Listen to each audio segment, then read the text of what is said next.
गुस्से से लाल पीला हो दंभिकासुर गुफा से बाहर आकर दहाड़ने लगा। अब कौन मूर्ख मेरे हाथों से मरने आया है। उसकी दहाड़ इतनी शक्तिशाली थी कि पूरा जंगल थर्रा उठा। महेंद्र ने भी जब दैत्य के विकराल रूप को देखा तो क्षण भर के लिए तो वो भी ठिठका, पर फिर गुस्से से गर्जना करते हुए बोला, तो तू है वो दुष्ट राक्षस जिसने मेरे भ्राता की धर्मपत्नी का हरण किया और मेरे अनुज को पत्थर का बना दिया। दुष्ट दानव, आज तेरा अंत निश्चित है। पूछ फरेबी राक्षस, कौन से हैं तेरे वो 7 सवाल, मैं भी तो जानूं। दंभिकासुर घिनौनी हंसी हंसते हुए बोला, ओह, तो तू उस निकम्मे कीड़े का भाई है जो मेरे शाप की भेंट चढ़ गया। लगता है तेरा भी जीने से मन भर गया, जो तू सब जानते हुए भी यहाँ आया। महेंद्र क्रोध से दांत पीसते हुए बोला, घिनौने राक्षस, बातों में वक्त जाया मत कर। मैं तेरी बातों में आने वाला नहीं हूँ। जल्दी से पूछ तेरे वो सवाल, नहीं तो मैं तुझे इसी क्षण यमलोक पहुँचा दूंगा। ये सुन दंभिकासुर घिनौनी हंसी हंसकर नृत्य करते हुए बोला, सुन मूर्ख, मैंने तेरे भाई की पत्नी के साथ खूब विहार किया और जब मेरी इच्छा पूर्ण हुई तो उसके मांसल शरीर को कच्चा ही भक्षण कर लिया। क्या स्वादिष्ट मांस था उसका। अब तेरी बारी है, पर तुझे तो मैं पत्थर भी नहीं बनाऊंगा, सीधे तेरे टुकड़े टुकड़े कर डालूंगा। दैत्य दंभिकासुर के बोले गए ये बोल महेंद्र की छाती में किसी भाले की तरह लगे।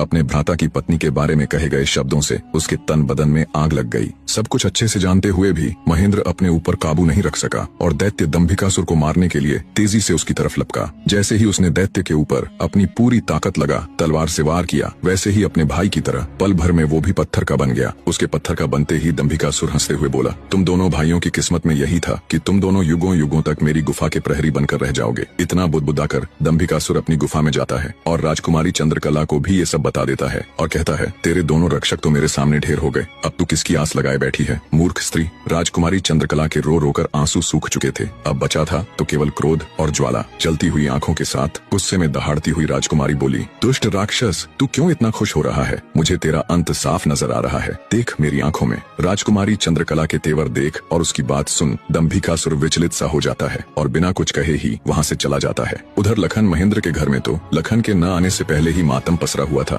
ऊपर से अब महेंद्र भी वापस नहीं लौटा तो उसकी पत्नी और माँ का बुरा हाल था। अंततः महेंद्र की पत्नी अपनी सासू माँ से कहती है, माँ जी, आखिर कब तक हम ऐसे ही रोते बिलखते उनका इंतजार करते रहेंगे। बहू की बात सुन बुढ़िया माँ बोल पड़ी, तो और बेटी हम कर भी क्या सकते हैं इसके सिवाय। महेंद्र की पत्नी बोली, हम अपने राजा के पास जाकर उनको ये सब बताएंगे, वो अवश्य हमारी मदद करेंगे। बहू की बात बूढ़ी माँ को उचित लगी। दोनों तुरंत राजा विक्रमादित्य के पास चल पड़ती हैं।